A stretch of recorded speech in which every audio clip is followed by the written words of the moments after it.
Drama serial उम्मे ऐसा की next आने वाली एपिसोड में आखिरकार जो वो जिस वक्त आसमीर जो होता है उसे महम के सामने अपनी मोहब्बत का इजहार करता है। इससे कहता है कि मैं मोहब्बत करता हूँ आपके साथ, आप इसके बारे में क्या कहेंगी। तो आगे से महम कहती है कि ठीक है, अगर आप चाहते हैं तो मैं ये सब कुछ करने के लिए तैयार हूँ। तो महम जाती है नौशीन बेगम के पास, उसके साथ ये बात शेयर कर देती है। उससे कहती है कि आसमीर ने मेरे साथ मोहब्बत का इजहार कर दिया, उसने अपनी मोहब्बत जो मेरे साथ शो कर दी। जब से बात फ़ौरन जहाँ पर सुनती है नौशीन बेगम तो बहुत ज़्यादा खुश होती है और कहती है कि ये तो बहुत ही अच्छी बात है, अगर उसने ऐसी बात की है तो आगे से अब आपने क्या करना है, मेरी बात मानो तो शादी कर लो। तो आगे से महम कहती है कि ठीक है, मैं शादी करने के लिए तैयार हूँ, लेकिन मेरी एक शर्त है कि मुझे सिलेक्ट करेगा तो ये ऐसा को हमेशा के लिए छोड़ देगा। तो नौशीन बेगम कहती कि अच्छा ठीक है, इतनी छोटी सी बात, मैं अभी जाती हूँ और जाकर अजमीर के साथ बात करती हूँ। जाती है जहाँ पर नौशीन बेगम और जाकर से बातें करना शुरू कर देती है।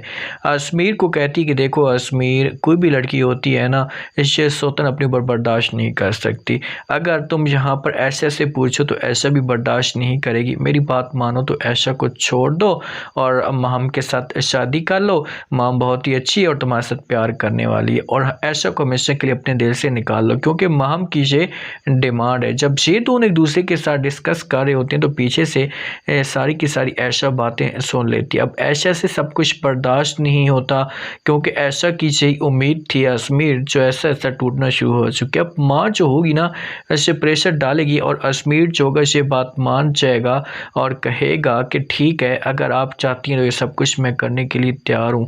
तो अब जिस वक्त ऐसा ये बातें सुनती है तो इससे भाग कर जाती है। पहले उदास बैठी होती है तो दादो अमर जब इसे उदास देखती है तो इससे पूछना शुरू कर देती है और कहती क्या वजह, उदास इतनी परेशान क्यों लग रही हैं। तो ये बातें ऐशा सुनती है तो वो दादो के सामने हाथ जोड़ना शुरू कर देती है और कहती कि दादो प्लीज़ खुदा के लिए आप लोग मुझे इस घर से ना निकालें, मेरा कोई कसूर नहीं है, मैं कहाँ जाऊँगी, मैं टूट जाऊँगी। जब दादो ये बातें सुनती है तो पूछने की कोशिश करती है और कहती है कि भाई हुआ क्या है, मुझे कुछ बताओ तो सही, आप इतनी परेशान इतनी उदास क्यों लग रही हैं।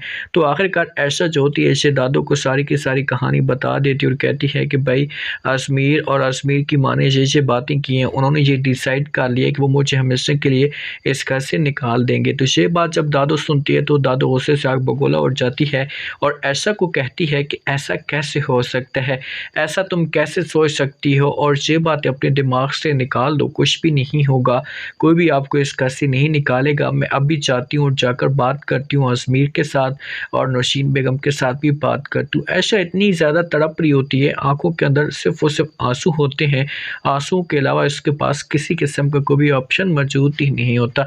अब दादू जाती है अजमीर के पास, उसको कहती है कि मुझे एक बात बताओ, क्या तुमने जो इस रिश्ते को भेड़ बकरी बनाए हुए जब तुम्हारा दिल करे अपना लिया, जब तुम्हारा दिल करे हमेशा के लिए उसे छोड़ दिया, तुमने क्या मजाक बना कर रखा हुआ है, क्यों ऐशा की ज़िंदगी जो बर्बाद करना चाहते हो, उसका कसूर क्या है।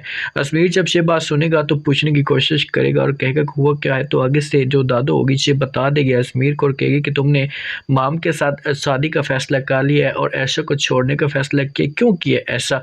तो आगे से अजमीर जब ये बात सुनेगा तो इसे दादो को जवाब देगा और कहेगा कि मेरे दिल की मर्जी है, मैंने खुद ये सोच समझ कर फैसला किया है, इसमें कोई गलत बात तो नहीं है।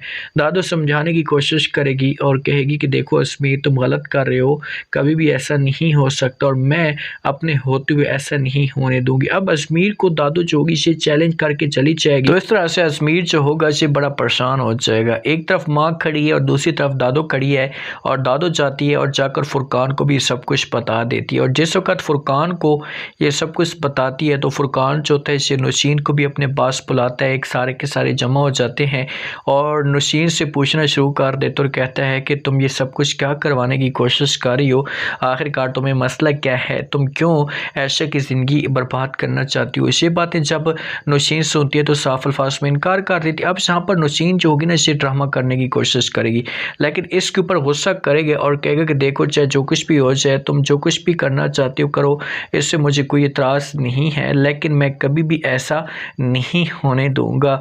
ऐशा इस घर के अंदर रहेगी और ये सारी के साथ जो कारनामे हैं, ये सारी के साथ जो हरकतें हैं, ये सिर्फ और सिर्फ तुम्हारी होंगी, तुमने ये सब कुछ करवाया होगा। तो नौशीन चुप खड़ी होती है। इतने में जो फ़ौरन बोल पड़ता पड़ता है जहाँ पर आसमीर और ये जवाब देते और कहता है कि इसका कोई भी कसूर नहीं है, ये सब कुछ मैं ही करवा रहा हूँ, मैं अपनी रजामंदी से मैंने ये सब का डिसीजन लिया है, आप प्लीज़ जो है की बात मत करें, माँ के ऊपर इल्ज़ाम ना लगे, मैं खुद जो वो करना चाहता हूँ शादी, इसी वजह से मैंने फ़ैसला किया है। तो ये बात जब सुनेगा जहाँ पर फुरकान तो बड़ा परेशान हो जाएगा। अब शादी की बात तो इनकी क्लियर हो जाएगी, लेकिन ये जाएगा और जाकर जो फुरकान होगा और दादो ये आसमीर और नौशीन के सामने ये बात रखेंगे कि अगर ये शादी करना चाहता है तो हमें किसी किस्म का कोई भी एतराज़ नहीं है, शादी कर सकता है, लेकिन हम ये नहीं होने देंगे, हम किसी भी सूरत में ये बर्दाश्त नहीं करेंगे कि ऐशा को इस घर से निकाला जाए। ऐशा मेरी बेटी है और मैं कभी भी इस घर से इसको नहीं निकाल सकता। तो इनकार मिल जाएगा जहाँ पर जब आसमीर शादी करने के लिए तैयार हो जाएगा, लेकिन ऐशा यहाँ से नहीं निकलेगी। ऐशा अभी भी बहुत ज़्यादा परेशान होती है, जैसे एक दफ़ा फिर ज़रूर ट्राई करेगी आसमीर को समझाने की, लेकिन आसमीर जो होगा इसे को भी बात नहीं मानेगा। आप लोगों को क्या लगता है क्या होगा नेक्स्ट एपिसोड में? अपना फीडबैक लास्ट में दे। शुक्रिया, अल्लाह हाफ़िज़।